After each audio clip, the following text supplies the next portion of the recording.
বিদেশে বসে জাতীয় পরিচয়পত্র পেতে প্রবাসে বসবাসরত প্রায় ৪৭,০০০ বাংলাদেশি আবেদন করেছেন বলে জানিয়েছে নির্বাচন কমিশন।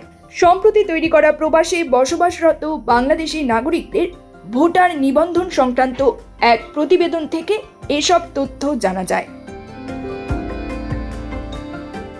ইসি কর্মকর্তারা বলেন, আমরা ৯টি দেশে ভোটার নিবন্ধন কার্যক্রম শুরু করেছি।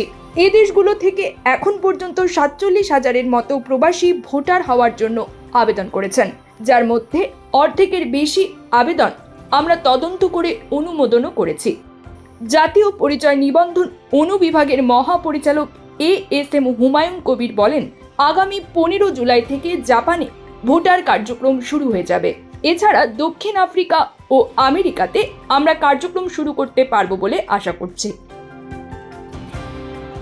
প্রতিবেদন থেকে জানা যায়, ৯টি দেশ থেকে মোট আবেদন পড়েছে ৪৬,৯৮২টি। উপজেলা নির্বাচন অফিসে তদন্ত প্রক্রিয়াধীন আছে ২২,৫৭৫টি। তদন্ত শেষে আবেদন অনুমোদন হয়েছে ২০,২৬৬ জনের। অনুমোদনের অপেক্ষায় আছে ৪৯৫ জনের আবেদন। আর সংশ্লিষ্ট দেশগুলোর বাংলাদেশ দূতাবাস থেকে আঙুলের ছাপ ও ছবি নেওয়া হয়েছে ২৫,৫৫০ জনের। সবচেয়ে বেশি আবেদন পড়েছে সংযুক্ত আরব আমিরাত থেকে ১৯,৫৬২টি। আর সবচেয়ে কম আবেদন পড়েছে অস্ট্রেলিয়ায় ১৫৩টি। এছাড়া বাতিল করা হয়েছে ৩,৬৪৬টি আবেদন। নিউজ ডেস্ক, প্রবাসন নিউজ।